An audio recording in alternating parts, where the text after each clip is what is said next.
Welcome back to the COS Business Podcast. My name is Andrew Hasley, and I'm the host of the show. Today we have on Tyson Liese. Tyson, hello. How's it going? It's going great. Yeah, man. Life is good. Just got done with Valentine's Day. Yes, it is the 15th. This episode might be airing on the Friday or the Friday of this week, or it just depends on how things work, you know? Yeah. So, had a great weekend. Nothing to complain about. Nice. So you're here with Colorado Foothills Properties. Yes, sir. And so what is it that you guys do? Can you sum that up in a few sentences? Yeah, so it's my dad and I, John Liese. For those of you that haven't met us yet, we are business partners in real estate, and more particularly rural real estate, commercial real estate, just kind of a lot of the niche categories that you don't see a lot of people focus on. I specifically focus on commercial real estate with a lot of tenant representation work and assisting pretty specifically small business owners in, securing their commercial real estate needs. Okay, man. Well, awesome. We're going to get into that more in this episode. First, we're going to roll the intro music, and then we'll dive right in. Sweet. This is a show where we have real conversations with entrepreneurs and business owners who are mostly in Colorado Springs, doing things in the community of Colorado Springs. One of our sponsors for the day is Atmos Planning. Atmos Planning is changing the way business owners and real estate investors are served by the financial services industry. They take an innovative approach with their personal CFO model to help visionaries maximize their net worth, impact, and quality of life. On top of all that, their clients typically save 20 to 30% in taxes, even if they are already working with a CPA or bookkeeper. If you have a goal to reach $1 million in revenue or more, a $1 million plus real estate portfolio, or even $1 million plus in after-tax profit while making an impact on the people around you, then schedule a call today. Their website is atmosplanning.com. ATMOS planning.com. What about your business, man? How's everything been going? It's going pretty great. I mean, at the start of last year, or probably about this time last year, there was a lot of question marks arising, just like with everyone else. But more specifically with commercial real estate, I mean, who would have thought that even through a pandemic, commercial real estate in Colorado Springs would still be killing it? And so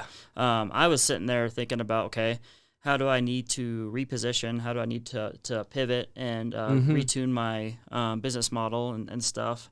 And, I thought out some stuff. I thought out some ways I could really try to help the community through struggles with commercial real estate, and thankfully it just never came, or hasn't come yet. Cross my fingers on that. It's have you think you've done things to negate that from happening? Not necessarily. Okay. I think the big piece of that is just that Colorado Springs has been in such a good place economically for the past decade that it's almost impervious to just about anything short of the world ending, I would say at this point. What was some of the reasons why you had to pivot? What were some of the things that are happening?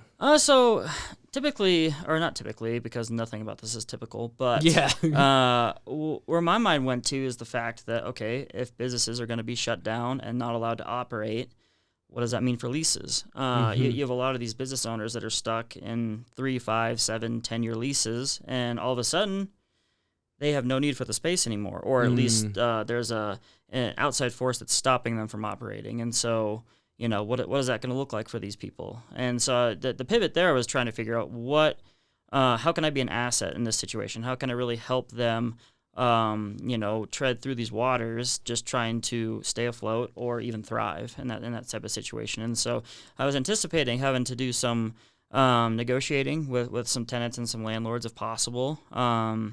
You never know what you get because they're technically in a written agreement still. So it depends on them wanting to play nice with each other. And I will say that to the credit of all the building owners, in Colorado Springs and landlords, they have done a phenomenal job of trying to make it work with their tenants. I would say at the end of the day, it's a lose-lose situation for a landlord to try to force a tenant to pay rent. And create a little bit of a tear in a relationship there, because then you got to go find a new tenant anyways. And so I think that they realized that and kind of looked beyond themselves and have managed to make it work. I think it was even on Tejon. There was a few buildings where they just waived the rent for, 6 months or something like that for a lot of those guys. And so thankfully, heard of a couple situations of people not playing nice with each other, but for the most part, they've kind of taken care of it. That's on awesome. Their own, so. Yeah, that's cool. So how did you get into this area of commercial real estate? Commercial real estate. So I've had my real estate license for 6 years now. My dad has had his for coming up about 15 years, and it just so happened that when I graduated from UCCS, I went to UCCS 2009 through 2014. I was really trying to figure out what I wanted to do, where I wanted to go next, and that's when my dad talked me into getting my real estate license, just because it left a lot of doors open. You can be flexible with having a position like a real estate agent. And so that made sense to me. And then as I started studying, going along with my dad to, kind of shadow and that sort of thing, he had just kind of picked up commercial real estate and added it to his skill set. And so that was a lot of my learning experiences right at first. And so as I got my real estate license, started to practice, as a young, hungry business owner, you're probably taking in everything you can. You're probably trying to, I was looking for my friends who were looking to buy their first house. I was looking for people who might need to, That's typical in every industry, Yeah, yeah, absolutely. And so, I dabbled in a little bit of everything. Then it was the beginning of 2019 when I had a business coach, and she was talking to me, and I was really talking about my struggles of having to pay attention to what's going on in the residential real estate market, what's going on in the commercial real estate market, who do I need to help here, who do I need to help there, and she made a point, like, why are you trying to focus on all this stuff at the same time? You're not going to do any of it well, so pick something and go with it. And that's when it really clicked for me, because along with that kind of epiphany, I'd also known that there was so much more of a need in the commercial real estate space than the residential. I mean, even today you're looking at, there's probably creeping up on about 6,000 residential real estate agents in El Paso County. And commercial real estate agents active and practicing, there's maybe a couple hundred. And so... okay. Yeah. A lot of people will say that they do both, but I would say that the real active ones is limited to probably about a couple hundred. And so you add that onto the fact that me being so big in the networking space means that I'm around small business owners all day, every day. And so that's where a lot of my kind of path of least resistance was coming from. That's where I was hearing a lot of people have needs that they are being frustrated with. And so, it just all kind of clicked at that point where it's just like, I need to go and do specifically commercial real estate. And then to add a layer onto that, I need to figure out a way that I can gear my business to help specifically small business owners. Okay. So, that's where it kind of took off from there. Yeah, so getting into real estate, first day, you got your license. I'm not sure how that works. You got to go out and get a real estate license? Yeah. So, I mean, it's not... I personally think that there should be a higher barrier to entry for that. There's, a real estate transaction has a lot of pretty significant implications. Yeah, what does it mean to be a real estate agent, in your words, I guess? Yeah, so a real estate agent is you're a licensee to practice real estate. And so, for one, we have a fiduciary duty to our clients.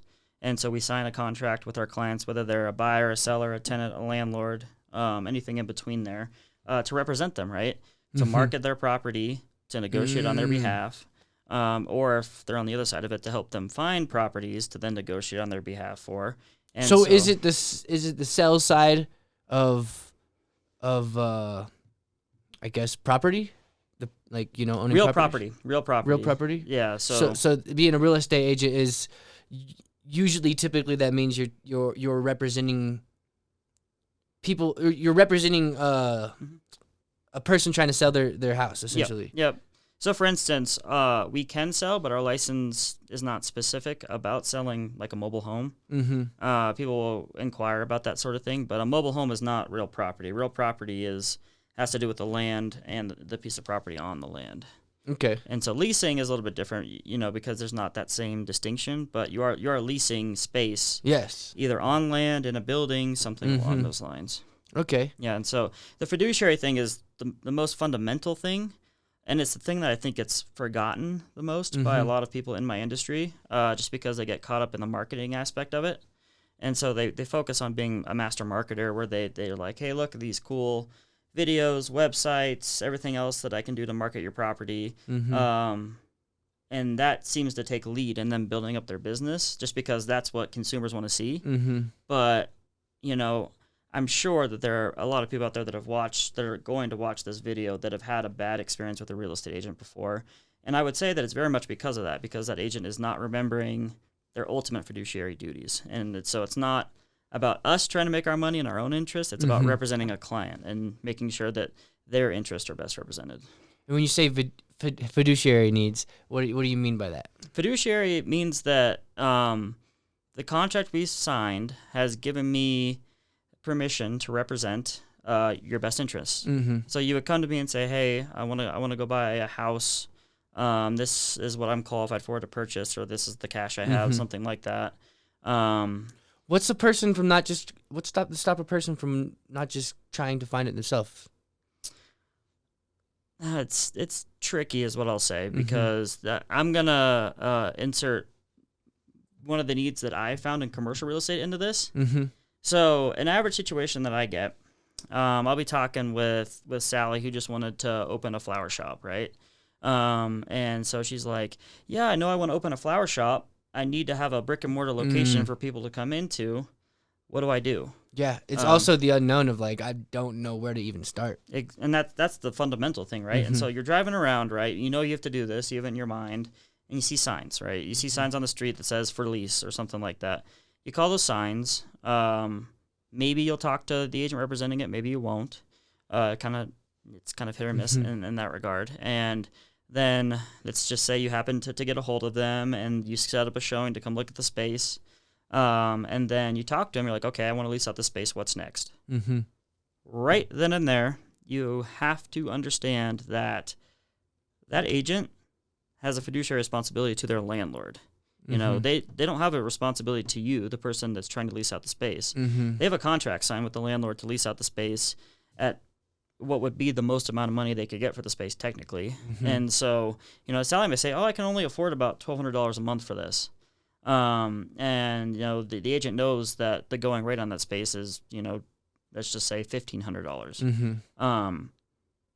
It may be in the best interest of their client to come down to give Sally a deal, but at the same time, too, they may understand that they could get someone else tomorrow who would sign a lease of $1,500. And so right there, that's a point where if you had an agent representing Sally as well as the agent representing the landlord. So the agent kind of determines whether or not you get a space a lot of the times.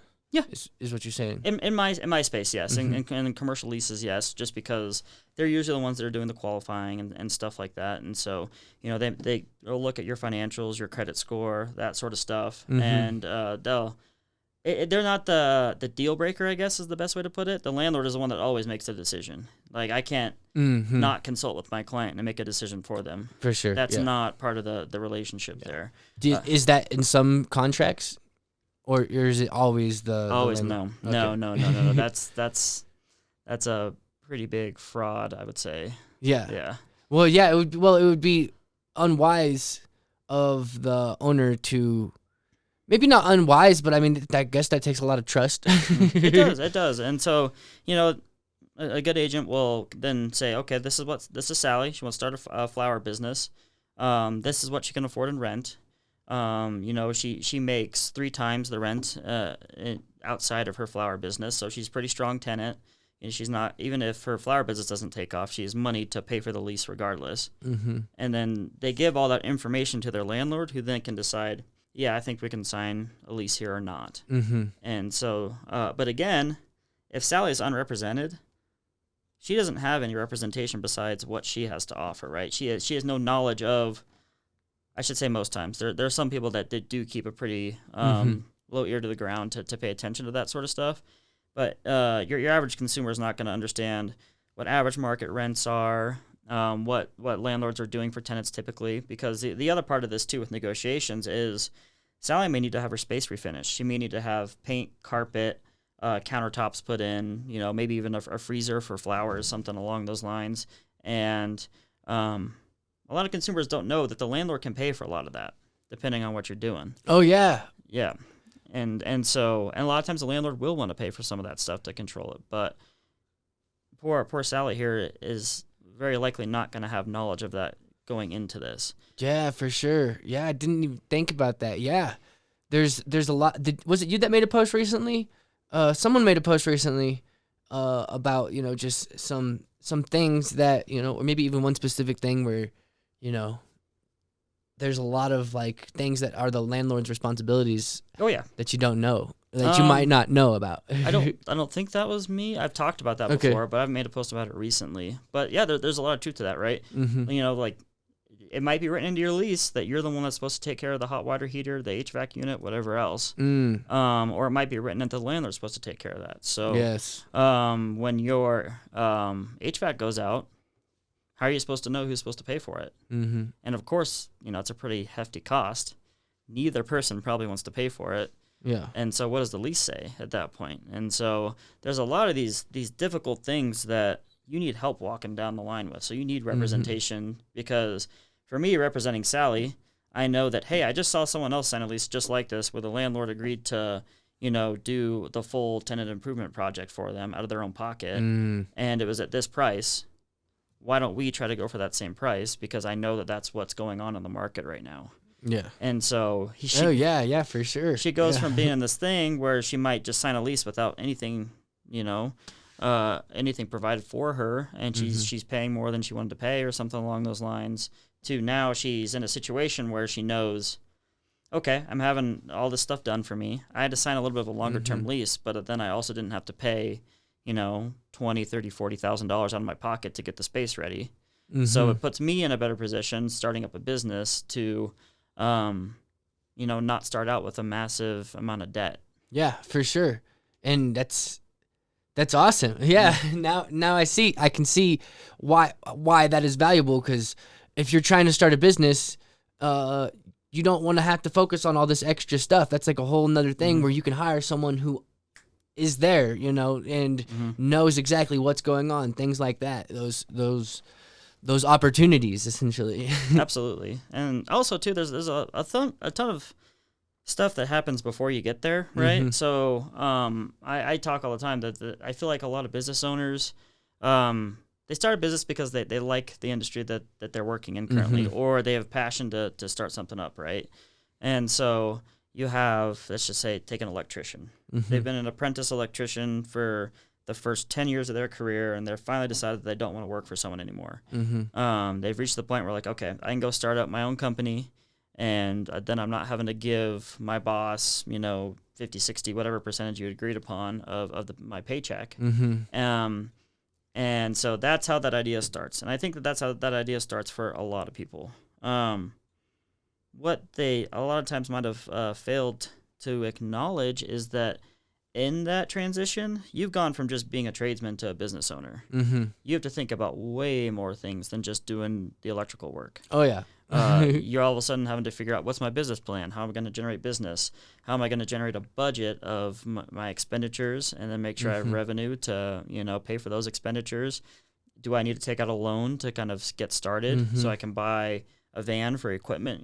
There's a lot of those things that I don't know if it's just because it's intimidating or something like that, but people haven't quite gotten that through official channels. And when I say official channels, I mean setting up yourself with an HR person, a CPA, a business banker, all those kinds of things that are your business partners, essentially, that help you be successful down the road. And so then you have a business set up that after you've done it for a while and you've created this great business, you could then sell and walk away from. Yeah. Or for sure. Or just give it over to someone and you just collect profits from them, just being that way. And so a big part of my job is to make sure that they've kind of at least started to think about that sort of thing. Yeah. Well, this February, it's February now. If you didn't know, February 2019 is when I started Vehement Visuals.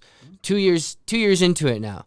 Not full time until August, but my one of my main goals in 2021, and I've said this repeatedly, so maybe even on the podcast before, but I guess the more I say it, the more real it is, in a way, in a more, it can lead to more realness. And my goal, and it speaks to what you were just saying, my goal is to, start building out teams in different areas, and that's my main goal in 2021, because I've realized, I've been resistant to that, and just a lone wolf for the last two years, essentially. You know, I tried to grow a few times, you know, with certain things, and not everything working out perfectly, but I'm just like solidifying my ground, I think, is what I'm doing now. Now year 3, going into year 3, now it's time to start, you know, expanding, you know. It sounds like you have a pretty average journey for an entrepreneur trying to figure it out. You know, I think it's very few and far between where a business owner gets it within their first like year of concept. Usually it takes a little bit of trying out things, failing, trying out something else until you really figure out what it's going to look like. And so, yeah, congratulations on sticking with it for going into year 3. I think that's when I've seen a lot of people start to make significant strides in year 3 or 4 of operating. Okay. And so I think all that to be said is the reason why I tend to overlap with that is I'm probably one of the people that people opening up a business come to very first, because a lot of people understand they need an office, a retail location, something else to run their business. So they think it's something they need to set up first. You know, you might not be in a position to take on a massive amount of overhead in year 1 or 2 of your business. Yeah. And so that's a conversation I have with a lot of people, like, where are you at? Yeah, and, for sure. A big part of that is sitting down and reviewing financials. Do you have a business bank account where you can show me your revenue for however long you've been operating for? Do you have cash in the bank personally that you can rely on if stuff isn't going well? You know, that sort of thing. And I hate to say it, but a lot of times I talk to people and they have no idea what I'm talking about when I ask for financials. What's cool is you've had a lot of experience with working with lots of business owners, I assume. So you can start seeing patterns and start seeing things like that. And, you know, so essentially you're also helping people understand where they're at and, you know, yes or no if you should even do this or not. Oh, yeah. And the beauty of it, too, is I've been able to leverage, you know, our great community of Colorado Springs with people that offer services to people just starting out. Yeah. Right? That can help them get to that position, and then let's talk, you know? Yep. So and it's actually kind of just going through the process of doing business for a while. I've picked up a few things that, I probably need to make sure I have a CPA who really specializes in helping startup businesses, or I need to make sure that I have someone who can help HR with HR and structural stuff with someone who has maybe 2 employees, but is planning to get to 10 to 15 by the end of the year, and really connect them with these other people that help them build a solid foundation. So by the time they're actually ready to go for a commercial space, they are more than ready. They're not going to feel like scared or intimidated or something by the idea of signing a 3-year lease at $2,400 a month, you know? Yeah, They've thought it through, and they know that that's the step they need to take, and they're ready to take it by that point. What's cool is I've been building 2 businesses, technically, Behemoth Visuals and this podcast, and I just got really excited about it. I was thinking like this podcast is, you know, going to go to the moon, essentially. Like I'm excited for the growth of it. I have some really, I'm working with someone who's really helping me how to position it in a way to really, you know, having it be a substantial, you know, business, like a fierce, you know, competitor. But you know what I mean is like I want it to be, my goal is to get it to a top 100 podcast. And what's cool is like it could be random, you know. I could wake up tomorrow and YouTube decides that it wants to promote it next to this one video, and then it goes ba-boom. Like, you know, next thing I know, the podcast is having one of its streams of income coming, you know, from YouTube too. But I'm talking like I'm, you know, building like streams with sponsorships. That's where I'm aiming with. I'm working with someone that's helping me, you know, design that. I've actually designed a 9-page deck. I spent like hours and hours building this sucker. Like I built it from scratch. Like, you know, it's like built all the graphics in it, and it was fun. But, you know, and I was in flow doing it. And, you know, anytime you can get into flow, that means you really enjoy something. And I was just like, hours were flying by, like, clock was ticking. And I was just, you know, editing it.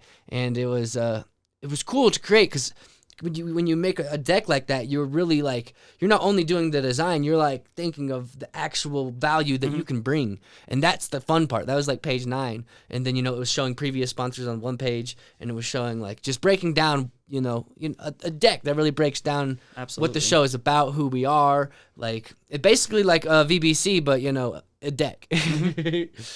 And so it's really cool building that out. And I can't wait to use this powerful piece of information that I put together to really lock in, having the podcast be a stable source of income for me. Yep. And that's awesome, because I put a lot of work into it, so I'm really excited for that to happen. That's all we ever want, really, is something that we enjoy doing that provides for us and will provide for us, even if things aren't going super well. And so, that's my job, is to make sure that you're aware of the risks you're taking when you do something in the commercial real estate space, and to make sure that it's as kind of safe-proof as possible. So, so yeah. And I dig that. I love that. That's like an extra step. That's extra value for you. That's special. I kind of mentioned it before, but no one wants a situation where someone moves in and fails, and then the landlord has to go after them for something because they're still under contract. It's not good from all around. No, it's not. So if I can help kind of make sure that doesn't happen in the forefront, then it's helping everyone out. And so that's where I've really... But what's cool is, like, what's special about it is you don't just make sure that doesn't happen. You go the extra step and try to find sources for those people to get to that point. Absolutely, yeah, that's awesome. I think that's special right there. Let me hit these buttons real quick. Our next sponsor is Vehement Visuals, my video production company. What we do at Vehement Visuals is help businesses develop strategies to start producing and using video in the most effective way for them. We know that success may mean something different for every client. That's why we have an intake process and gather as much information as we can, so that we can help determine the best ways to start using video in your company. Our aim is to solve real problems and help your business succeed. We dive deep and analyze what it's going to take to help your business achieve success with video. Yeah, I'm really excited for when I get this hardware update, because it's going to streamline everything. It's going to make it just, it's going to cut off a few hours a week. Well, I mean, it's kind of exactly what we're talking about, right? Just trying to figure out things to make your business run better, that's repeatable, predictable, all that kind of stuff. Yeah, man. So is there anything today that you would like to promote specifically? Well, not necessarily. I like talking to you. You did a very good job with our virtual business card, and so I appreciate that. Yeah, I guess there's a couple things that aren't necessarily related to my actual business that I would like to promote. So I am the committee chair for civics for Colorado Springs Rising Professionals, and that organization has just been crushing it over the past couple of years. Nice. A gentleman by the name of Zachary Barker moved here a few years ago from Nashville, and he became the president beginning of 2020, which... I had a meeting with him right when he was when he was stepping into that role. Yeah. He's an awesome guy. And so he was the president for 2020, which was the worst year to be the president of a networking group just about ever. Not networking group, there were more... Rising Professionals. A group that relies on getting together. Yeah. And so, for anyone, and this is not limited to just young professionals. You do have a lot of young professionals attracted to it because it's got that vibe. But it's called Rising Professionals because it's for anyone that is wanting to rise in Colorado Springs, to help the city, to help their business, to help nonprofits, whatever else. The point of Colorado Springs Rising Professionals is to help make connections that wouldn't have been possible otherwise. And so for civics, kind of our big mission for this year is to help connect people to everyone running for city council. Just because that is a big deal. I think. And Justin Hermes. Yeah, Justin Hermes isn't he part of civics? Nope. Okay. He's on the board. On the board, okay. On the board for Colorado Springs Rising. I think he's on the membership committee, so he helps plan the mixers and stuff like that. But he's running for District 5, and I think it's 7 districts that are up for election at the beginning of April. And unfortunately, local politics is something that does not get as much glamour or attention as the presidential races, even though it should have him come on the show, or I should reach out to him or something. Yeah. So we're at pretty much through the month of March, we're going to be hosting forums through CSRP to give all the city council candidates a space to come and talk about themselves. Nice. And so we haven't quite released that marketing yet, but we're What is there. it? So it's we're calling it like Colorado Springs City Council Election Forum, and we're just gonna hop on a Zoom meeting 2 times a week for 3 weeks in March, and just give each one of them 5 minutes just to talk about themselves. And so Nice. Yeah, so the point of that, I wasn't really trying to plug that event yet, but Oh, my bad. it's all good. It's all good. If I can get a plug in, I will. Okay, sweet. But yeah, so the point there, right, is it might not have been as possible or as transparent for people to connect with their city council people before that. And so if we can help empower the community by at least getting to hear 5 minutes of pretty transparent, not face-to-face, but Zoom-to-Zoom time with each city council candidate in their district, that's opportunity. Likewise, there's a cultural committee that meets to discuss how to build up culture in Colorado Springs. What are cool restaurants that we can support, or what are cool events we can host. Zach always likes to talk about a crawfish boil that they put on in Nashville or something like that.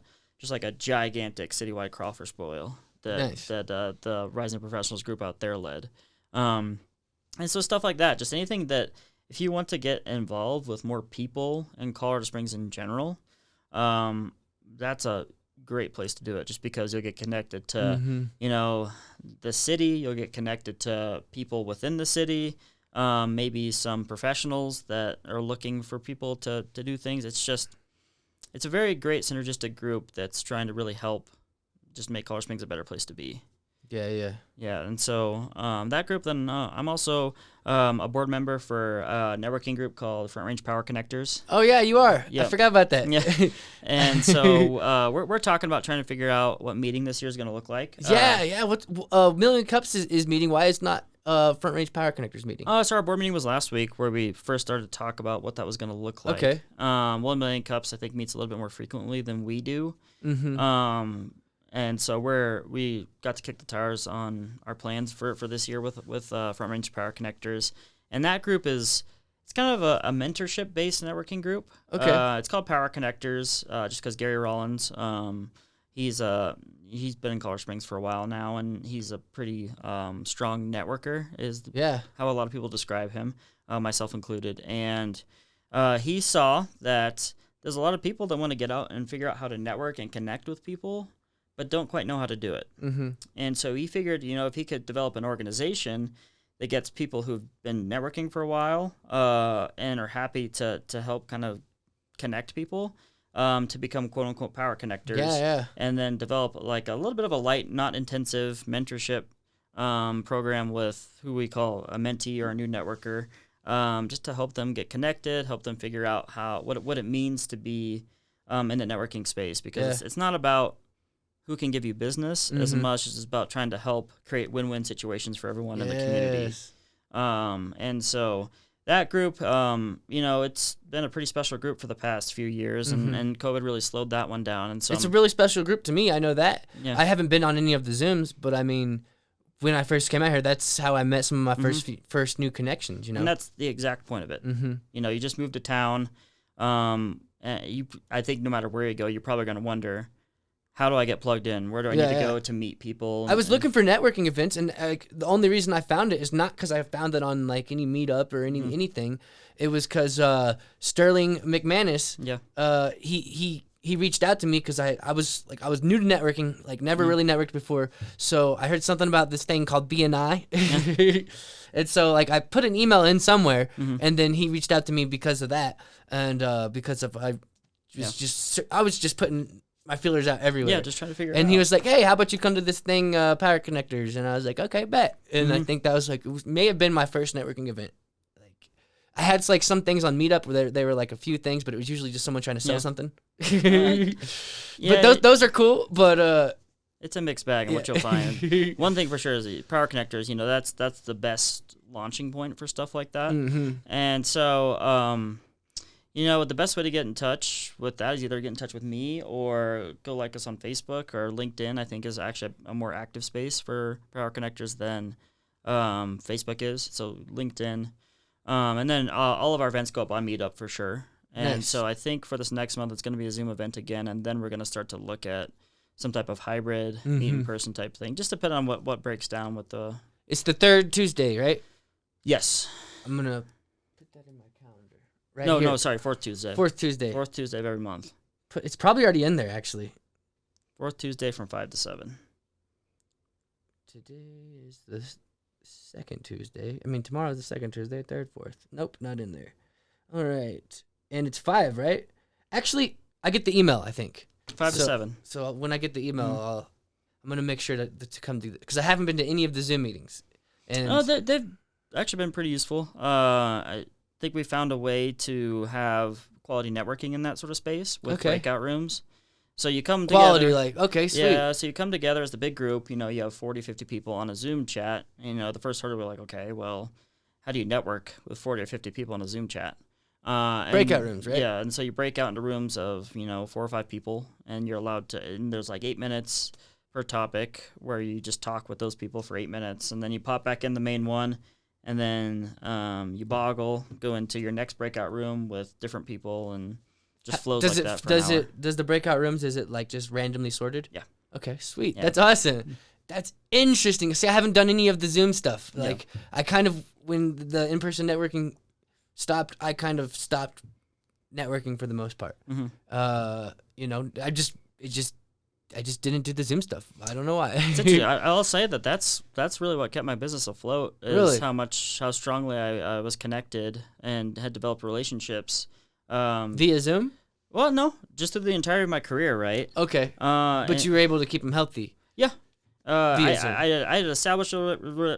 had established the relationships, and then especially when we got put on lockdown and weren't allowed to go and do anything, I knew what I was going to do, right? Because I had all these people that I tried my best to stay in contact with and talk to, but in normal walks of life without a pandemic and when you're out and about doing things, it's hard to find time to make all that work while trying to do your job, while trying to have your personal life and stuff like that. And so it was almost just like pure opportunity at that point to connect with people, make sure that things are going well. As I mentioned, offering services if necessary to help them through anything within my job field. And so with those things combined, and with the real estate market still exploding, it was the fact that I had been plugged into networking and relationship development for so long, and then pressed into it even harder through the pandemic. Oh, you pressed into it even harder. Okay. Yep. And if Zoom allowed you to kind of probably press into it harder. That, and then as soon as events, and again, I will just say that this is just me. I wouldn't say that recommend this for everyone, but as soon as events were being held in person again, I was at them. Yeah. For sure. Just because that's the ones me. that are in person. Yeah. Yeah, that's me. I'm a very face-to-face person, and so when I was allowed to do that, following all precautions, of course. Yes. I continued to do that, and so that sort of stuff just, it kind of added kerosene onto a fire last year. Nice. And so, yeah, I will say that it was the fact that I'd been in networking for so long and then continued to use it as a core principle of, both my personal and business life. That really helped push me through. For sure. And have a career year last year, actually. So. Hell yeah, man. Yeah. That's awesome. Yeah. I think I've had a career year last year too, but it's only like 50. Like, I mean, there's only 2 years to count for it. Well, that's good. That didn't go the other way. Yeah, exactly. So yeah, in lots of different ways, not just financially, I had a career year. Just in being able to establish things and having a lot of personal career years, I guess, personal breakthroughs. I guess there's that's opposite of career, but those are almost more important. They are much more important than your business for sure. breakthroughs. Yeah, they actually probably lead to the business breakthroughs. Yeah, exactly. Those are the things that will last, even if you do something besides what you're doing now. So, yeah, the personal breakthroughs. That's the great thing about being an entrepreneur is, you have to face yourself. Yeah. More times than not. So, for sure. Well, man, we'll wrap this up, man. That's cool. Cool having you on. I think this was a really good conversation. This episode's gonna go to Mars. Yes. If the pattern's gonna continue, then we're hitting 100K on this episode. Oh. Let's hope so. We're hitting 100K on this episode. Based on your exponential growth, huh? Based on that, yeah. If we're still going to the moon, then yeah. Hopefully, I'm gonna manifest it to the moon. It's happening. I don't even know what to say. Yeah. Anyways, I don't know. I don't know if it's gonna happen, but that'd be cool though. I'll echo it 'cause that'd be great for both of us. Yes, so. exactly. You co-sign on that? I did. Absolutely. All right, man.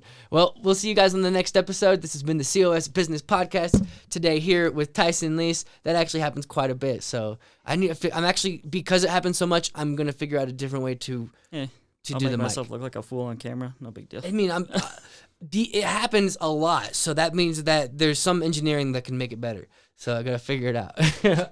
All right, man. We'll see you guys on the next episode, and bye-bye.